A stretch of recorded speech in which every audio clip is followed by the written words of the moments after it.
Sejam todos bem-vindos ao canal Escola Dominical Brasil. Meu nome é Vanderlei Claudiano e hoje eu vou compartilhar com vocês aqui da designação do Vem Segue, começando aqui pelo final do versículo 45 da seção 121, tá bom? Eu achei muito interessante nesse versículo aqui, quando diz assim: E a doutrina do sacerdócio destilar-se-á sobre tua alma como o orvalho do céu. Bom, então aqui um pouco para cima nesse versículo está falando a respeito de ter caridade por todas as pessoas, não somente pelos da família da fé, pelos membros da igreja, mas ensinar como amar a todos, como Deus ensina, amar a todas as pessoas. E aí fala aqui que essas pessoas teriam a doutrina do sacerdócio destilar-se-ia sobre sua alma. Então, o que é isso, né? Doutrina do sacerdócio? Você sabia que o sacerdócio tem uma doutrina?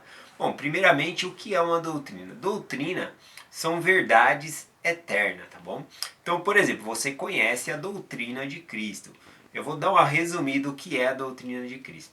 A doutrina de Cristo é que ele veio ao mundo para pagar pelos nossos pecados, né? Cumprindo assim a expiação pelos nossos pecados. E por conta dessa expiação, nós podemos, né, ser salvos no reino de Deus. Então o que acontece? O que faz parte dessa doutrina também? Cristo ele fez a parte dele e nós devemos fazer a nossa, para que possamos herdar o reino celestial, viver com o Pai Celestial e Jesus Cristo. E para que isso aconteça, nós devemos ter o seguinte ainda, que faz parte dessa doutrina. Fé em Jesus Cristo, arrependimento, ou seja, uma mudança em nós. Devemos fazer também batismo por imersão para a remissão dos pecados, recebimento do dom do Espírito Santo por imposição das mãos e perseverar até o fim, né, no caminho do Evangelho. Então, basicamente, fazendo um resumo, isto é a doutrina de Cristo, tá bom? Então, essa é a doutrina de Cristo. E aqui está falando sobre a doutrina do sacerdócio. Você sabia que o sacerdócio tem uma doutrina? Conforme eu falei, doutrina são verdades eternas. Então, qual é a verdade eterna sobre o sacerdócio? O versículo 36 e o versículo 37 da seção 121 explica o seguinte: que os direitos do sacerdócio são inseparavelmente ligados com os poderes do céu, e que os poderes do céu não podem ser controlados nem exercidos a não ser de acordo com os princípios da retidão. Olha que interessante. A verdade eterna sobre o sacerdócio é que ele não pode ser exercido, né, sem a retidão. A pessoa precisa ter retidão. Certamente você já ouviu aí uma bênção do sacerdócio, né? E alguns homens acabam falando ali, florindo, dizendo assim, pelo poder e autoridade do sacerdócio de Melquisedeque. Bom, quando no manual, né, especificamente, ele não fala essa palavra poder, né? Então, quando ensina ali no manual como dar a bênção, fala pela autoridade do sacerdócio de Melquisedeque. A gente acaba florindo, falando outras palavras, tá bom? Porque a autoridade a pessoa tem, mas o poder ele vem por meio da dignidade, como está falando aqui. Tá bom? Que o poder do sacerdócio, tá bom? Ele é inseparavelmente ligado com os poderes do céu. E ele está ligado à retidão. Então, quanto mais reto, ou seja, mais obediente a pessoa mais ela vai fazer o poder do sacerdócio fluir sobre a vida dela e abençoar a vida de outras pessoas. Que interessante, né? O poder do sacerdócio ele está ligado com a retidão. Bom, então é isso que significa ter poder no sacerdócio, ser uma pessoa reta, digna. Bom, vou até ler o versículo de novo, olha o que diz assim, ó, que os direitos do sacerdócio são inseparavelmente ligados com os poderes do céu, e que os poderes do céu não podem ser controlados nem exercidos, a não ser de acordo com os princípios da retidão. E ainda diz mais no 37, que eles nos podem ser conferidos é verdade, mas quando nos propomos a encobrir os nossos pecados, satisfazer nosso orgulho e vãs ambições, ou exercer controle ou domínio ou coação sobre a alma dos filhos dos homens, em qualquer grau de iniquidade, eis que o céu se afasta, o Espírito do Senhor se magoa, e quando se afasta, amém para o sacerdócio ou autoridade desse homem. Né? Então podemos ver aqui que a autoridade do sacerdócio não pode ser feita com coação, né? Com sentido de humilhar as pessoas, nada disso, tá bom? Conforme diz aqui. Então, não é para satisfazer o nosso orgulho ou sermos famosos, nada disso, tá bom? Então, o poder no sacerdócio, ele é fluído em nossa vida por meio, ou seja, da retidão. Devemos ser servos, né? Servir as pessoas, ajudar as pessoas. Bom, então achei interessante. Então isso aqui é a doutrina do sacerdócio, tá bom? Essa é uma verdade eterna, que o sacerdócio, ele é utilizado por meio da retidão, tá bom? Inclusive, o sacerdócio, ele conforme mencionado nas escrituras, ele não tem genealogia de dias, ou seja, ele nunca nasceu, tá bom? Ele sempre existiu. Ele é tão antigo quanto Deus, né? Digamos assim. Assim como Deus, ele sempre existiu, o sacerdócio também, ele sempre existiu. O sacerdócio é o poder pelo qual Deus ele criou essa terra e criou todas as coisas. É um poder mesmo, um poder ativo. E Deus ele é reto, justo em todas as coisas. Então ele contém esse poder. Né? Então ele pode dominar esse poder ali no sentido de fazer tudo, né, por meio do poder do sacerdócio. Então é essa que fala sobre a doutrina do sacerdócio, fala sobre a verdade do sacerdócio, que ele é exercido por meio da retidão. Então, quanto mais a pessoa é reta, mais obediente, mais o poder no sacerdócio ela vai ter. Tá bom? É diferente de autoridade o poder. Bom, eu achei também interessante no versículo 4 da seção 121, quando diz aqui, ó. Ó Senhor Deus Todo-Poderoso, Criador do céu e da terra e dos mares, e tudo o que neles há, e que controlas e sujeitas o diabo, e o escuro e tenebroso domínio de Seom. Então aqui fala, né, também por meio do sacerdócio, ele domina o diabo e os lugares escuros e tenebrosos domínio de Seom. Né? É uma palavra nova aí, né, se nós formos parar para ver dentro da nossa linguagem aqui, Seom. Você sabe o que é o domínio de Seom? Seom, ele é uma palavra hebraica, tá bom? E se nós tivéssemos o Velho Testamento traduzido no texto original, essa palavra Seom, tá bom? Ela é uma palavra original em hebraico, significa ali além túmulo, tá bom? No Novo Testamento, né, como o Novo Testamento foi escrito em grego, essa palavra Seom seria traduzida ali como Hades, né? Então certamente já assistiu alguns filmes aí falando de Hades, o inferno, coisa assim. Mas na tradução que eu tenho aqui no Velho Testamento e que você tem aí no Novo Testamento, tá bom? Ela vai estar traduzida de uma outra maneira, como inferno, coisa assim. Então Seom é após morte ali, né? No sepulcro, depois do sepulcro, né? Seria ali o mundo espiritual, podemos assim dizer, tá bom? Então, muitas vezes essas palavras são traduzidas como inferno, tá bom? No Velho Testamento, essa palavra Seom, tá bom? Ela tem mais de 60 vezes ali. E no Novo Testamento, ela está em grego, né, que seria Hades. E aí tem umas 10 palavras também, só que no nosso texto que a gente vai ler vai estar traduzido ali como inferno. Então eu peguei dois textos aqui para fazer a diferenciação, para mostrar que é a mesma coisa. Seom e Hades é a mesma coisa, tá bom? Aqui em Atos capítulo 2, versículo 27, diz assim: Pois não deixará a minha alma no inferno, nem permitirá que o teu santo seja a corrupção. Veja a corrupção. Bom, então quando fala aqui a minha alma no inferno, seria, no Novo Testamento, seria a minha alma no Hades, né? E Joseph Smith ele traduziu esse versículo falando que essa palavra aqui, Hades, né, ou como está aqui como inferno, significa prisão, que é a prisão no mundo espiritual, tá bom?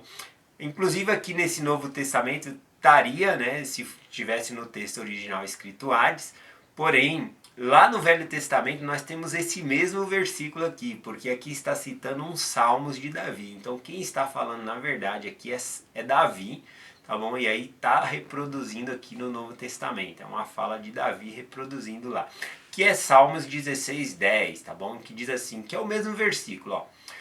pois não deixará a minha alma no inferno, nem permitirás que o seu santo veja a corrupção. Então aqui no Velho Testamento já seria, no lugar de inferno, seria escrita a palavra Seom, tá bom? Então Seom e Hades é a mesma coisa, só que um é escrito em hebraico e o outro é escrito em grego, né? Que é o caso do Novo Testamento. Bom, dito essas duas coisas aqui, né, que traduzindo seria prisão, a prisão espiritual ali, né, eu gostaria de compartilhar uma história bem rápido com vocês que tem a ver com a mensagem que eu estou compartilhando hoje sobre o sacerdócio, sobre o domínio, tá bom? Bom, essa história eu tenho nela uma versão menor, mas eu vou colocar a versão maior, que é 4 minutos apenas, no YouTube aqui, tá bom? Então eu vou deixar no YouTube a versão inteira aqui e eu vou contar da maneira que foi me contada a versão menor. Tá bom?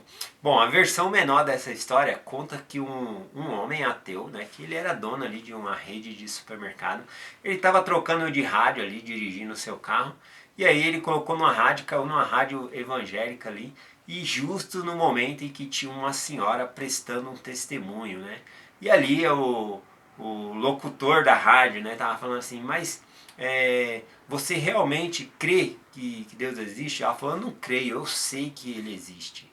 Ela falou, aí o pastor ali, né, a pessoa da rádio falou, não, você não tem a certeza, você crê. Ela falou, não, eu tenho a certeza. Ela falou, o que te faz ter essa certeza? Aí a mulher falou, olha, eu não tenho nada para comer na minha casa há 7 dias, né, e eu tenho filhos ali, né, 7 filhos, e eu sei que se não fosse Deus, né, que concede a vida, meus filhos não estariam vivos. Então eu sei que Deus existe. Inclusive, né, eu quero fazer um apelo para quem estiver ouvindo essa mensagem, pudesse pegar e enviar, né, mantimento para minha casa. E eu creio que isso vai acontecer, que alguém, Deus vai tocar o coração de alguém e esse alguém vai levar comida até a minha casa. Então, ele ouvindo essa mensagem, ele ficou interessado ali, né, sendo ateu. Então ele pegou e ligou para a rádio e pediu o endereço daquela mulher. E aí ele pegou e falou, eu vou mandar ali, faz uma cobertura lá, né? Pede pra rádio ir lá pra ouvir, né? Fazer um testemunho. E aí ele pegou e no supermercado lá dele, mandou juntar bastante mantimentos ali. E aí ele enviou, né? E só que aí ele mandou 2 funcionários entregar e dizer assim, olha, vocês colocam tudo na casa da mulher lá. E aí, quando ela perguntar quem está enviando, né, essa grande quantidade de mantimento, você diz que é o diabo. Aí os funcionários, não, mas eu não posso fazer isso. Ou você faz, ou vocês estão demitidos, vocês dois. Bom, então ele pegou, colocou vários mantimentos ali no carro e foi lá e entregou, né? A rádio começou a acompanhar ali, eles entregavam, era só caixas descendo ali, né? E a mulher ali se ajoelhando, agradecendo por aquela quantidade de mantimento ali. E aí eles entregaram tudo ali e a mulher não perguntou, né, quem havia enviado aqueles mantimentos todo ali. Então os funcionários olharam um para o outro, olha, a gente vai perder o emprego, então a gente tem que falar. E aí eles perguntaram, senhora, você gostaria de saber quem foi que enviou esse mantimento para você? Ela falou, ah, meu filho, eu não preciso saber, tá bom? Eu não quero saber não quem enviou. Sabe por quê? Porque quando o meu Deus manda, até o diabo obedece. Né? E essa foi uma reação bem forte. Eu vou deixar essa história aqui no YouTube, tá bom? Na descrição do meu vídeo, se você quiser pegar ela na íntegra. A Yara sempre pega na íntegra e coloca nos grupos no WhatsApp, então acredito que a história vai parar nos grupos do WhatsApp aí também. Mas, foi bem interessante essa parte, né? Que a mulher falou, olha, quando o meu Deus manda, até o diabo obedece. E isso é verdade. Olha a escritura que eu peguei aqui no Novo Testamento, né? Que fala assim, aqui em Tiago, capítulo 2, versículo 19. Tu crê que há um só Deus? Fazes bem. Também os demônios creem e estremecem. Olha, então até o diabo e os demônios, eles creem que existe um Deus, só que eles não obedecem, né? Mas aqui, conforme está no versículo, né, os demônios também creem né, e estremecem, né? Ou seja, por temor, eles também acabam obedecendo ali, tá bom? Porque o poder de Deus é superior, né? Então, na verdade, como diz a Escritura, né, todo joelho se dobrará ao nosso Senhor, né? Bom, eu vou me ajoelhar, me dobrar o meu joelho por amor, ou seja, por gratidão por tudo que o Senhor fez, tá bom? Mas Ele tem domínio sobre todas as coisas. A gente pode voltar até lá para o versículo a qual comecei, né, dizendo lá 121, a Doutrina e Convênios 121, versículo 4, que diz assim: O Senhor Deus Todo-Poderoso, Criador do céu e da terra e dos mares e de tudo o que neles há, que controla e sujeita o diabo e o escuro e tenebroso domínio de Seom. Olha ali. Então, o diabo ele é sujeito a Deus, tá bom? Ele tem que obedecer a Deus. Se Deus ordenar, ele vai obedecer. Isso me faz pensar sobre a nossa obediência também. Como eu disse, todo joelho vai dobrar, mas eu quero dobrar por gratidão e por amor a Deus. Então, ao guardar os mandamentos de Deus, nós temos algumas opções. Você pode guardar o mandamento por medo, tá bom? Por causa da punição. Pode colocar qualquer mandamento aí, por exemplo, a lei do dízimo, né? Ah, senão vai vir o devorador, então eu vou guardar a lei do dízimo. Então você pode guardar por medo, é melhor guardar do que não guardar, né? Na verdade. Mas você também pode guardar o mandamento por causa da promessa, né? Não, se eu guardar, está prometido aqui que não vai faltar mantimento no meu lar. Né? Então você pode guardar também por causa da promessa que vem ali daquele mandamento, né? do benefício.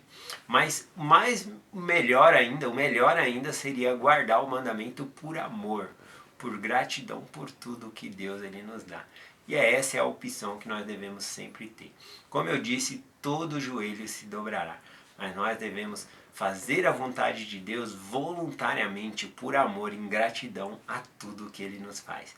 Bom, então o poder do sacerdócio, o domínio dele é enorme, né? Não tem menção, né? Não tem algo que ele não domine. Conforme diz a escritura aqui, até o escuro domínio de Seom, né? Até o diabo ele é sujeito ao poder do sacerdócio de Deus. Eu deixo essa mensagem com vocês em nome de Jesus Cristo. Amém. Até amanhã.